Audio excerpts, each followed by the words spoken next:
Hi guys, just before we get into today's episode with Emily Kybird, I just wanted to remind you, if you haven't already, please do subscribe and like on this video. Subscribe to the channel, like the video. It just helps me reach more people and get more of these stories out to people like yourself who really need it. And so I'll stop babbling now and we can get into the episode. Welcome to another episode of the Chronic Comeback Podcast. Today, I am really excited to have on the show Dafne Wiswell. Dafne is a wife, homeschool mum of 20 years and an integrative nutrition coach.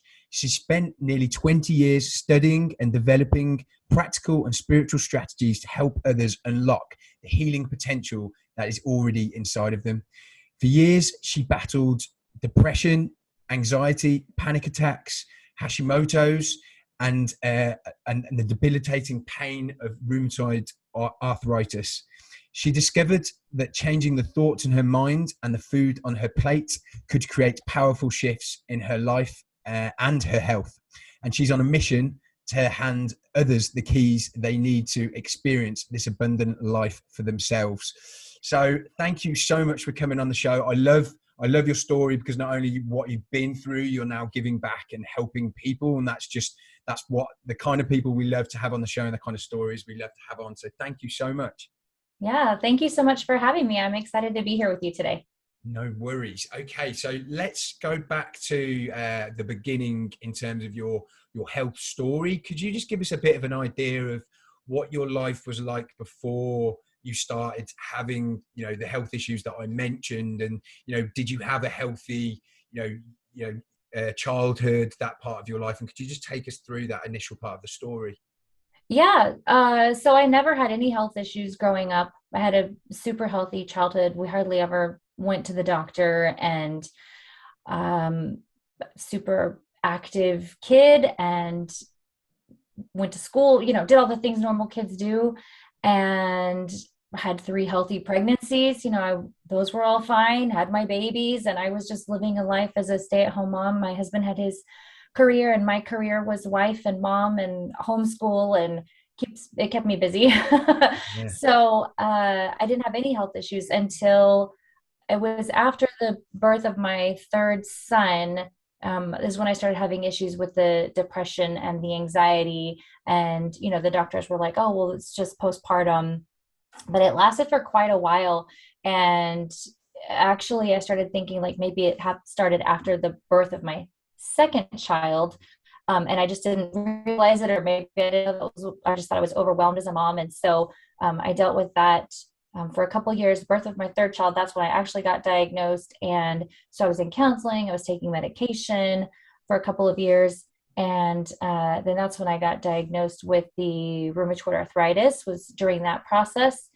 And but that came on so suddenly, so quickly. It was just incredible. I remember just waking up and thinking like, oh, I slept on my hands wrong, or wow, why does it hurt so much to walk? Or it was very almost like overnight. And my dad has rheumatoid arthritis. He got diagnosed when I was a teenager. And so I kind of knew what the symptoms were. And I think I was in denial for a little while because I knew that what I was experiencing is what he was experiencing when he got diagnosed. So I didn't really want to talk about it or think about it. And I just kept thinking like, it's going to go away.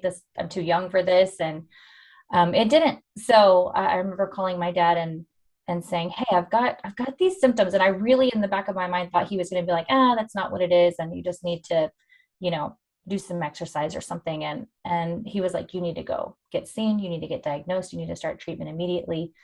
And that was a really tough time in my life because I had 3 little kids and I couldn't tie their shoes, and I couldn't put bows in hair, and I couldn't open water bottles, and I couldn't turn the key in the ignition of my car. I literally had to have like 2 hands to just turn the key in the ignition of my car. And it was rough. That's this is just after. So how soon after you said you had your 3rd child? You had. Let me think. He was probably a year old when I got diagnosed. Wow. And because for those people who are listening who like aren't really sure about because they must hear arthritis, and I think people normally associate it with like my mum, for example, she's started to get arthritis in her hands, but she's like 75, and I think it's just, it's part of her getting old, I guess. Mm-hmm. Getting rheumatoid arthritis at the age you got it at isn't normal, right? Could you just talk us through what it actually is? Right. Yeah. No, I was 26. So it's totally not normal. So rheumatoid arthritis is actually an autoimmune disease, and probably you know what that means, but it's like my immune system thought that my joints were a foreign object in my body. And so my immune system started attacking my joints, like thinking like they need to go away. These joints need to leave. We're going to kill all of them. It's basically what your immune system is saying. So it was attacking my knees, my ankles, my hips, my shoulders, my fingers, my toes, just so many of my joints. And then, so what happens is, there's swelling in the morning, there's redness, there's heat, there's pain, there's loss of mobility. It's very difficult to move those joints. So like I said, tying a ribbon in the hair or tying shoes or opening a water bottle or cut it, like to cook, to cut potatoes or carrots or any kind of vegetables or anything was excruciating. I actually invested in a really nice set of knives because it made it so much easier for me to cook healthy foods. But yeah, that, I hope that answers your question. It's your immune system attacking your joints, and it can actually happen to small children. My daughter actually was diagnosed with 2 different forms of arthritis when she was only 10 years old, so she's struggling with that herself. Wow. And yeah, it's a difficult disease. And yeah, because a lot of my symptoms is joint pain, and I often say, even though I've never had arthritis, I say it feels like what I imagine arthritis could feel like. However, it certainly doesn't feel. It's not as debilitating as what you just mentioned with the swelling and not being able to like grip things, and that must have just been. What was your mindset at this point? Like, it must have been incredibly frightening for you. Well, I was also dealing with depression and anxiety at this time. And so this just really exacerbated all of that. And this sounds terrible, but I remember thinking like, if this is what my life is going to be like, I just don't want to live this life. Like, I mean, it was really low. Wow. I hated the pain I was in. I hated that I couldn't be the wife I had always imagined I would be. I hated that I wasn't the mom that I always imagined I would be. Things like riding bikes with my kids was impossible. I couldn't do it. And, walking to the park for just a few, minutes of playtime with them would wipe me out for like 2 days. I literally had to have serious recovery time scheduled in for something as simple as a visit to the park. And I cried a lot because I hated that. Mm. And I guess how old was your eldest at that point? He was 7. 7. So my kids at that time were 7, 3, and 1. Yeah. So for him, he's seen you, the previous image of you, and he must have, what's happened to mom in this, and it must have been, how was it with your husband as well? Was he having to take on a lot of your previous responsibilities? No, I wish he could have. My husband's career took him out of town for 6 weeks at a time. So it was just me and the kids. Oh, wow. Okay. Yeah. No, I can't say he was no help, because he was making sure all the financial needs were met so that I could just stay home and rest and take care of the kids. And it took a huge load off of my shoulders. I didn't have to think about having a career, going to work every morning. Like, I just don't know how I could have possibly done that. Yeah. And so, we weighed things out, and it was like, I hated him being gone that long because it was hard on me, but also if he had been home or had a different career where I had to go to work, that wouldn't have seemed feasible at that point in time. So yeah, no, it was just me and the kids. So could you take us through the next part of the story? Because I think, I read that there was also Hashimoto's as well. Is that right? Mm-hmm. Yeah. Could you take us through the next part of the story? Yeah, so I was diagnosed with Hashimoto's about 6 months after the diagnosis with rheumatoid arthritis. I know, right? And if people are listening and not watching on YouTube, I wish they could see your facial expression. Yeah, it's like, what? It was when it rains, it pours. That was what I was thinking. Wow. Yeah. So, and I'll never forget that day, because I knew that I was really exhausted, but my rheumatologist was like, you're just going to be fatigued. You've got 3 little ones at home. Your husband's gone all the time. Like it's just your mom responsibilities, your illness. Like you're just going to be tired. Like it's okay for you to be tired. Get used to it. And I thought, it's not okay for me to be this tired. Like I need to be able to function and enjoy my kids and my life and take care of my responsibilities. And so I'm pretty sure she sent me to get my thyroid and all that stuff checked. I can't remember how that worked out, but I know that when I went back to the doctor for my lab results, I had all my kids with me, of course, because I homeschooled and my husband was gone. So I had all my kids in the exam room with me, waiting for her to come in. And she comes in and her eyes are like huge. And she sees all the kids and she was like, "Are these your kids?" And I was like, "Yes, these are my kids." She was like, "Why are they here with you? How did you drive here? What?" Like she was so like, she couldn't believe that I was sitting in this room with these 3 kids. And I was like, "What is going on? Like, they were quiet. They were well behaved." I was like, "What is her issue?" Well, she said that looking at my chart and the numbers, she was like, "You should be in a coma right now. You should not have been able to drive here. These numbers, you should literally be in a coma. I do not know how you are functioning. We have to get this under control immediately." And I was like, "Okay, well, maybe that's why I feel so tired, because my body just wants me to go to sleep forever." I don't know.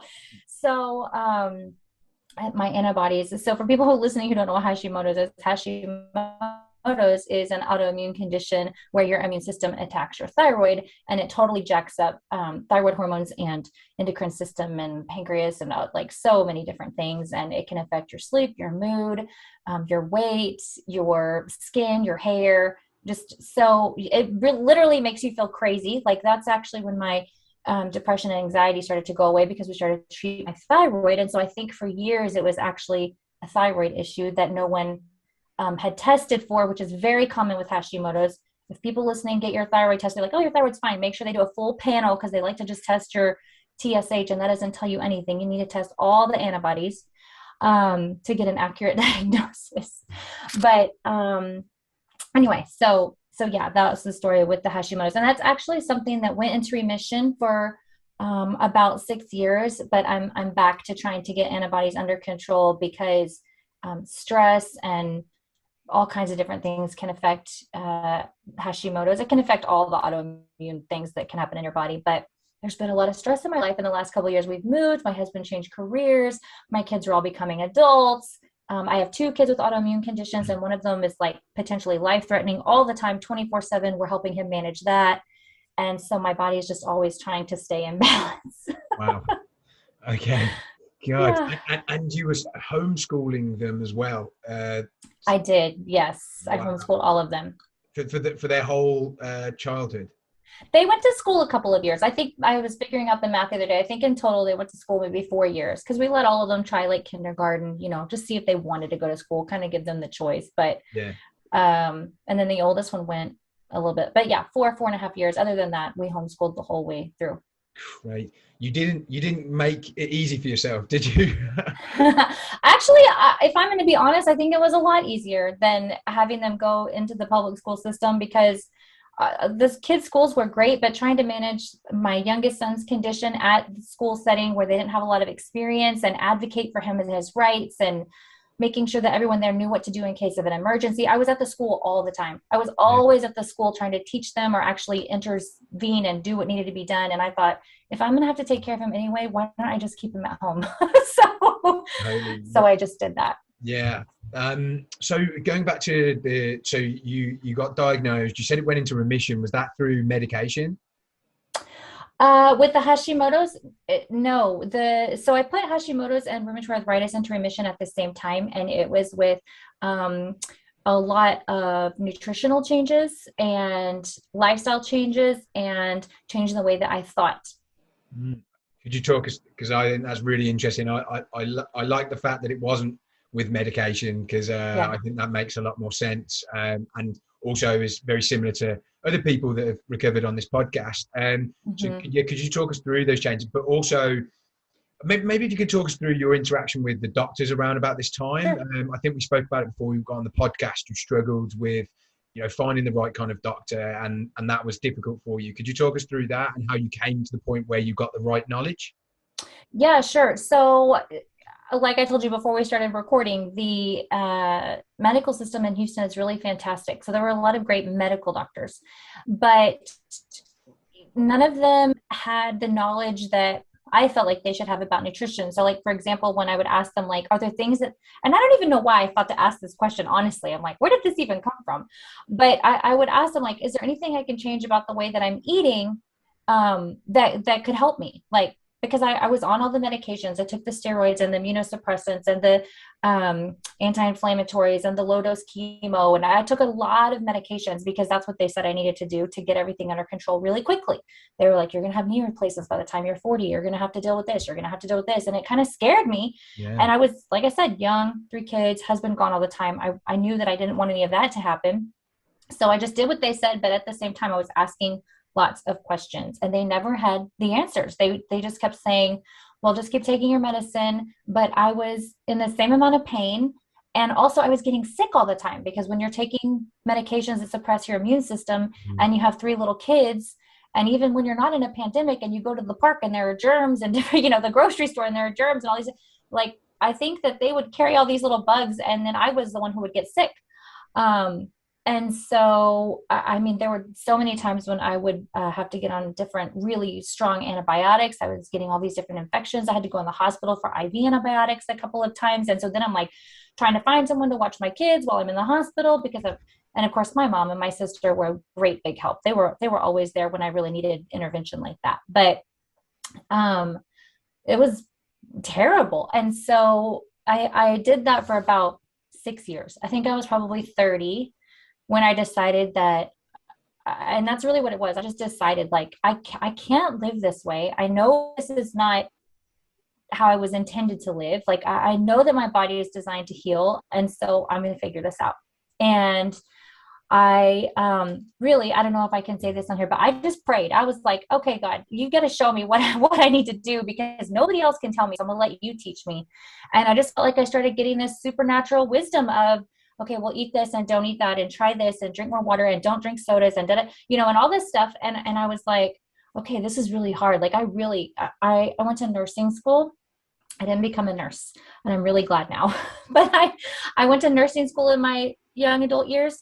And I remember on my way to nursing school, I'd eat like a donut and drink chocolate milk on the way there. And then I'd get fast food, a cheeseburger and fries. Americans, we're really like, we eat terrible sometimes. And so we're busy, we're working and we're trying really hard to reach our goals. And so I just was feeding myself all this junk. And I had stopped by this point. I'm 30, right? And I've learned a lot about food and the way that we eat in the South is really bad. And so I was like, okay, I'm going to listen and I'm going to eat more vegetables and I'm going to not drink sodas and I'm going to drink more water and I'm going to move. I'm going to exercise, even though that hurts really bad. But I think the biggest thing was changing the way that I thought, because you talked about this before we started recording too, like you see all these reports everywhere of how certain things aren't curable and they're going to need lifelong treatment. And then your doctors are telling you that too. And so you just really start to believe that, well, this is just what I'm going to have to live with. And I can't, if they don't know how to treat it and they don't know how to get people better, then why should I expect that it could be different for me? But I just started saying every day, like, I'm going to get better. I'm not going to live with this the rest of my life. And even when I was in a lot of pain, I would say like, I'm free of pain. I'm full of energy. Like I was just making all these declarations that weren't true at the time, but that I wanted to be true. Yeah. And I think that was huge. And I don't know, do you know who Dr. Caroline Leaf is? No.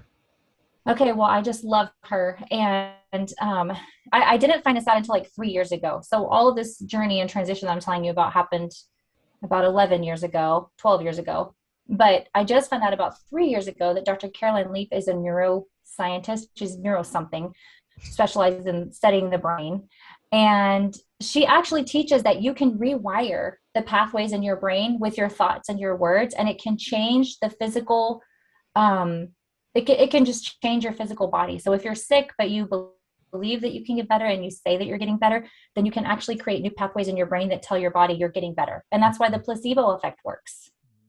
Yeah. I think that's so cool. Totally. There's so we've had quite a few people on the show who have done various different kind of like brain retraining. So like DNRS or Joe Dispenza and a lot of that is about and I think it's someone else was on the show and they were talking about, labeled it as like medical trauma almost, because of what Mm-hmm. when you've been in front of those doctors and they've said, it's incurable, you'll need this medication your whole life.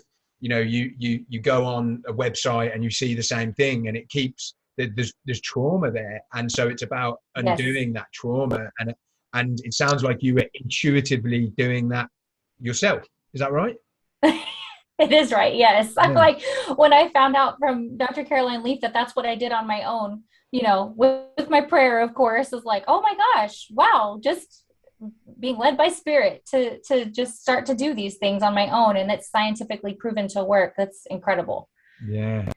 No, I think it's amazing that whether people think about it as God, spirit, the universe, or something, Right. it doesn't matter how you think about it. I think when you That's right. start to go down a bit more of a spiritual path, which inevitably you kind of have to do when you've got a chronic illness, because Mm-hmm. you don't have many other options. Yeah. And so you have to believe that there's something bigger at play. And when you do start to believe in that and believe that something as the universe has got your back, essentially, Yep. or God has got your back, or whoever, then it does make everything a lot easier.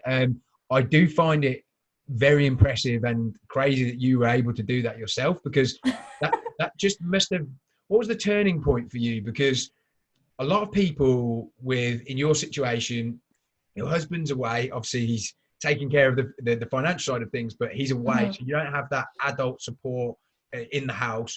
You've got Right. three kids that you're homeschooling, and then you've got all these health issues. A lot of people would buckle under the pressure and waste many years, I guess in self-pity, Yes. understandably, completely. How did you Mm-hmm. make that decision just to go, no, this isn't what I'm going to do. I'm going to focus down this path? Actually, the turning point for me was a different kind of trauma. It was the loss of my mother-in-law, who I loved so dearly. And she passed away very suddenly, very traumatically. Um, was in a coma for a month from, she had like ruptured ulcers, I guess, from stress, anxiety. They Mm. ruptured and she went septic and all her organs started failing, and she was in a coma for about a month, and then she passed away. And when that happened, and she was fairly young, she was only 66. I think that's very young for something like that to happen to someone. And she was also very healthy. She went on a walk every day. She did water aerobics all the time. She was always swimming and exercising and in the sunlight and eating, she ate a lot more vegetables at that point in her life than I ever had. And, she did a lot of work that she loved. She volunteered with a lot of activities that she really enjoyed. She had a career that she loved. She was doing a lot of things really well in her life, and that still happened to her. Mm. And so after that happened, I thought, wow, here I am in my, I was 31 at this point, and I had already kind of been on this path of like trying to wean myself off of all these medications and thinking I need to find a better way. And I think when that happened to her is when I really started turning to spirit and saying like, okay, I need some kind of supernatural wisdom, because I know that this can't be what her life was supposed to be. She literally went into her coma the day that her retirement was official. So like she worked her whole life and then she retired, and that day is when she went into her coma. And I thought, I want to enjoy my kids and my grandkids and my life and my health. And how do I do that? And so that was really the turning point for me. And that's when I stopped. Cause I did the pity party thing for a long time. This is terrible. I can't even believe I'm about to say this, but like, I literally used to stand in front of the mirror and watch myself cry, because I was like, nobody else is here to see this. And I want to see myself in all my raw emotions, and I want to feel what I'm feeling right now and be present with myself in it. And I just felt so sorry for myself for a really long time. Mm. And that was the turning point for me. That was when I was like, okay. And the other thing was, I realized when that happened that, because why do we get all these messages? I don't know if this happens for men, but for women, we get all these messages that taking care of ourselves is selfish. And you should be taking care of this. You should be taking care of that. You should be helping this person. You should be spending your time and energy on this. And so I would do all kinds of things that would really wear me out physically and mentally, but I wasn't investing that kind of time and energy in my own health journey. And when my mother-in-law passed away, I realized how selfish it would be for me to not do those things, because I know that my kids want me to be around. I know that they want me to see their kids grow up and graduate high school and get married. She didn't get to experience any of those things. And so it also helped me change my mind and think, like, instead of me thinking of being selfish for me to say, I can't help you with this, or I can't do that, or no, I don't have the energy for that, or whatever. It made it a lot easier for me to start saying no to things and to people so that I could say yes to myself and my health and my family.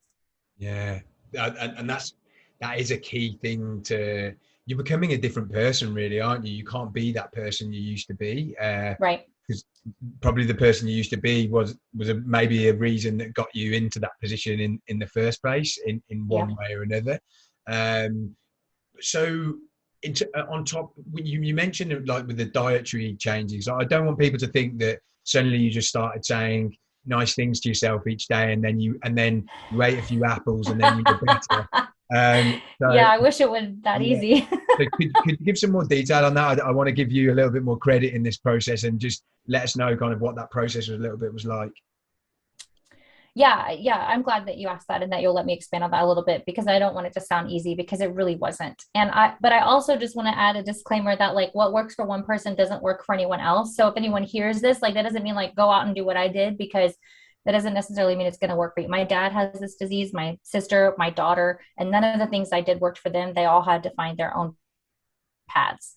So it's really important, number one, to start listening to your body and to just pay attention to what your body is saying when you eat different foods, which is really weird at first. It's like, well, what does that mean? So I started paying it like, do I get I started keeping a food journal, and writing down everything that I would eat. And then I would pay attention to like what days I felt really sad, or when I would get a really bad headache, or when I felt extremely tired, or if I woke up and my joints hurt more than other days, or whatever.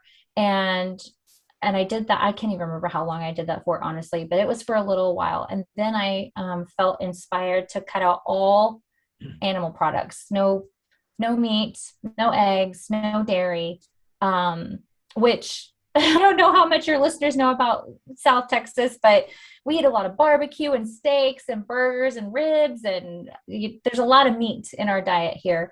And so that was really difficult, and also kind of like I felt like I was ostracizing myself, because when you go to family functions and there's meat and there's cheesecakes and there's cheese dip and chips and all of these different things, and I'm like bringing my fruit and vegetables and granola, it just felt really strange. And so it wasn't just difficult for me mentally, it was also very difficult socially, and it was difficult personally, because I just had to keep doing it, because I knew that was what I needed to do. So cut out all animal products, only ate vegetables and fruits and beans and grains, which you can read so much research that says like you should do the autoimmune protocol, and the autoimmune protocol is cut out beans and grains and nightshades and only eat meat and leafy green vegetables. And meat was just the thing that really did not agree with me. And so I did that for about 2 years, and I was able to come off all of my medications, get rid of all of my symptoms. They have not ever returned. The arthritis, the depression, the anxiety, the panic attacks, none of that has ever come back. And so I started eating meat again, but I learned, and I think things are done differently in other countries in the world, but in the US, the meat industry, the agriculture, and there's just so much that I'm so upset about. But I started eating only grass-fed, organic, pastured meats and eggs and dairy.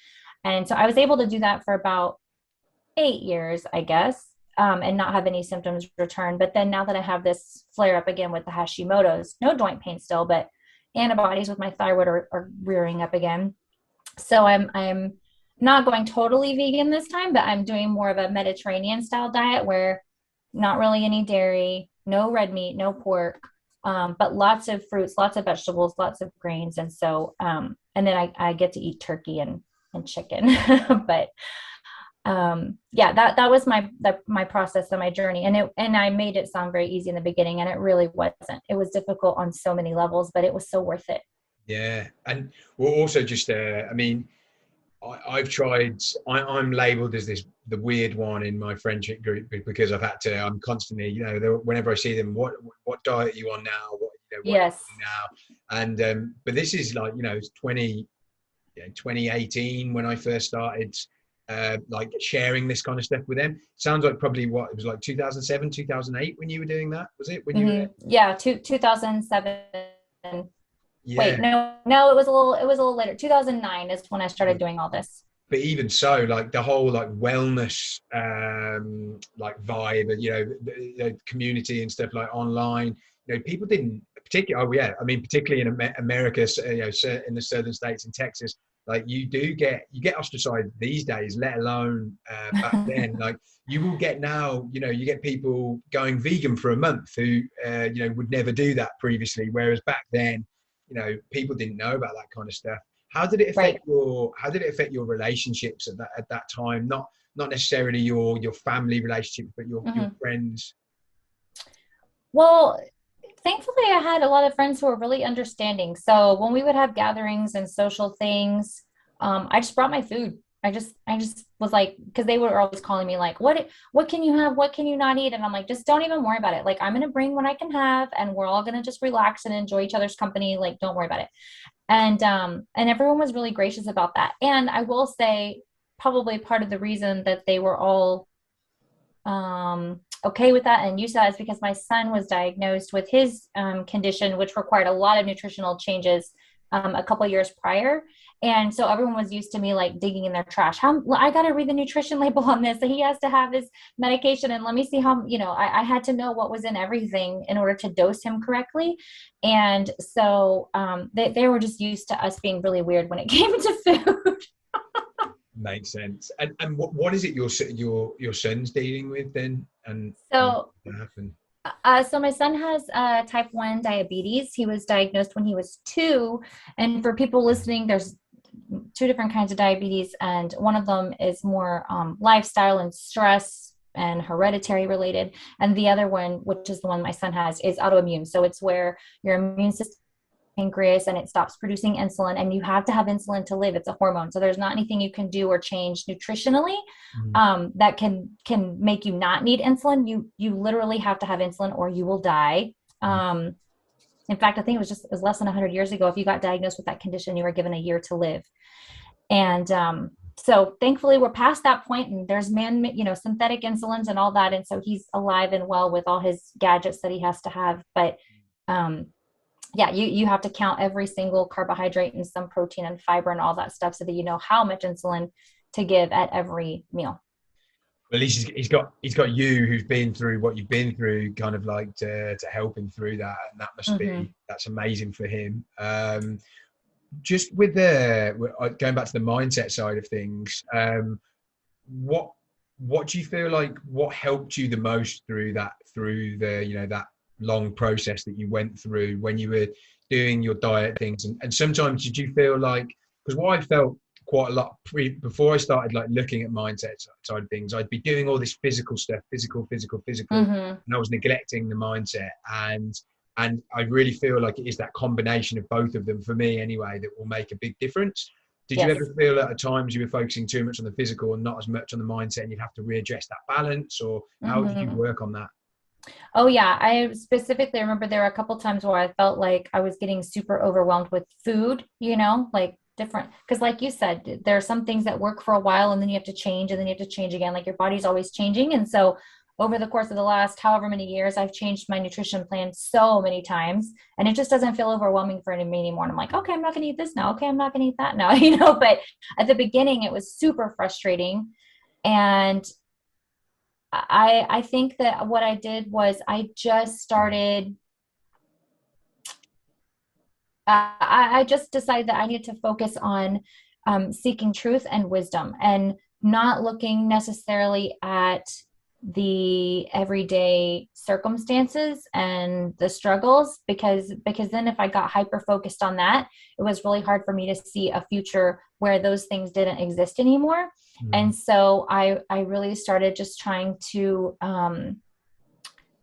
I just started asking, I just started asking truth, what the truth was, like what is the truth of my future, and what wisdom do I need to get to that place. So then I would receive things like, well, the truth of your future is that you're healed and you're whole and you're happy and you're vibrant and you're energetic and you're enjoying your life. And so I would write these things down. That's another thing. I highly recommend people journal because being able to go back on hard days and see something that you received as far as truth or wisdom can really help you on a hard day. Be like, oh yes, this is what's true, not what I'm facing right now today, but this truth for my future, that there is hope and there is joy and there is freedom and all of those things. There is healing. And so then I would look at these truths and I would say, okay, well, what wisdom do I need to get there? And, you know, the wisdom for that day might be you need to rest. And then another day it might be you need to move. And then another day it might be you need to eat this. And so I just kept seeking truth and wisdom. And at what point did you get to, because you've been a stay-at-home mum, homeschooling, and then now you're actually helping other people who've got their own health conditions. At what point did you get to that point where you were like, actually, I want to start essentially your own business and help other people? I started my business about 4.5 years ago. So I felt like I couldn't even focus on helping other people until I was pretty much done homeschooling my kids. Like homeschooling my kids took a lot of time and investment of my energy. But then as I started growing up, and, you know, my oldest now is 24, so he graduated a while back. And as I started growing up, I thought, okay, well, what am I going to do? I have energy now. I want to have purpose. And my purpose for a long time has been wife, mom, and homeschooler.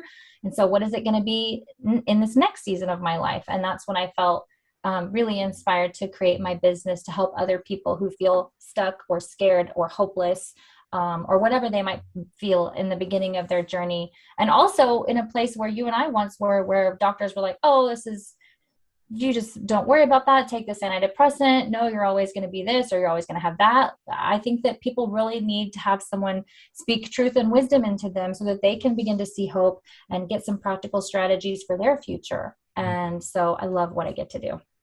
And what do you feel is you deal with a lot of people who are going through chronic illness. What do you feel is the biggest blocker that you see to people actually making a recovery? It's always their mindset. Really? Yes, it always, because if people don't, well, first of all, if you don't believe that something is possible, so if you don't believe that it's possible for you to get better, you're not going to do the things that you need to do to get better. That's true. Well, how would that, you can't motivate yourself. You can't discipline yourself, because why would you have self-discipline or motivation if you're like, well, this isn't even going to work? Yeah. I never thought about it like that. That's a really good point, actually. Because some days there are a lot of stuff you need to do. And yeah, that actually resonated with me, because I have a lot of things to do every single day and I don't necessarily do them every day. And I wonder if the fact that I don't do every single one of them is that because I'm still lacking that last bit of belief that I will recover. I think I believe more than I don't that I will recover. But as I said, there's that mental scarring from previously. And what would you do in that situation where someone is, you know, you see that is the blocker? Like, what do you do? What do you do with them? So I can tell you, it's a very interesting process, but I invite people to sit with the three core parts of their being, which are your function, your protection, and your emotion. And if we sit with those three core parts and we ask them how they're feeling, it sounds really strange, but if you ask your function how they're feeling, and if you ask protection, how they're feeling, if you ask emotion how they're feeling, then you can kind of see which one is struggling the most. And sometimes it can be more than one of them, and sometimes it can just be one of them, but then we can get to the root of that. Like, well, why is function struggling with getting all these things done? Is it because emotion doesn't believe that this even matters? You know, why is protection in overdrive? Like, there's just so many different things that can come up. And even though it sounds really strange, people usually get right into it. They get right in touch with their function, protection, and emotion, because they want to get to the bottom of it so that they can move forward. And we find a lot of truth in those moments. And we dig deep for some wisdom so that they have some real practical strategies to move forward and heal the trauma, because that's what it is. Your function, your protection, all of those parts of you are traumatized by medical doctors, Google links, Facebook support groups that aren't really supportive. They just make you feel more terrified than you were before you got in there. And so that's a lot of times how I meet with people and invite them to dig deep into those places and discover what's really going on. Awesome. And what would be, looking back on your journey now and where you are today, what parts of your life would you say now are better as a result of, assuming there are, better as a result of what you've been through? So do you consider a life where you hadn't, after your third pregnancy, everything had just gone as planned and you continued down that path? How is your life different now and potentially better? I feel like my life is better in every possible imaginable way because I I learned so much through the process of my illness, not just about my own physical body and what it needs, and about my mind and how um, dysfunctional it was, for lack of a better word. Like it just wasn't functioning the way that it should have been.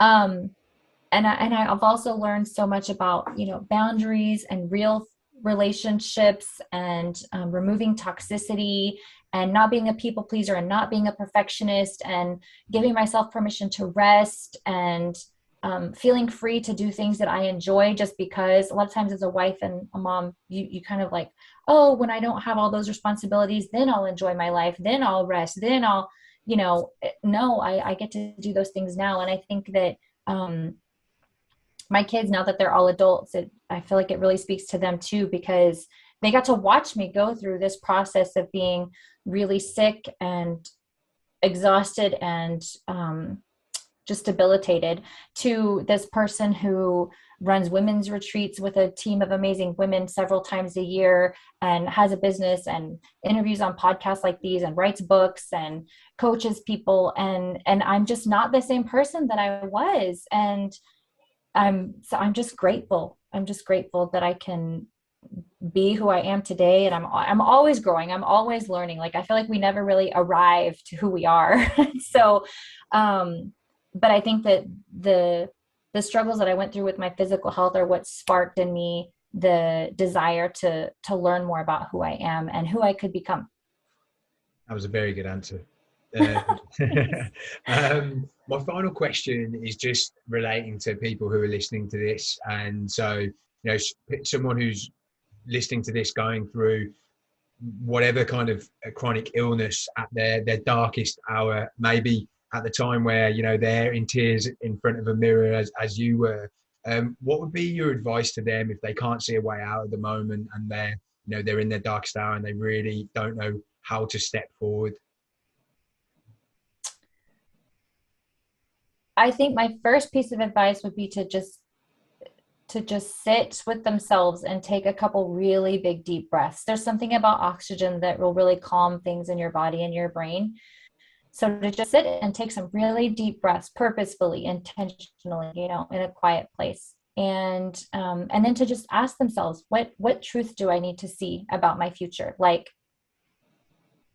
we can receive that. I think that a lot of times we're just too busy or too hyper focused on our pain that we don't even stop to think to ask that question. But I really believe that asking what truth they need to see for their future could reveal some sparks of hope for them.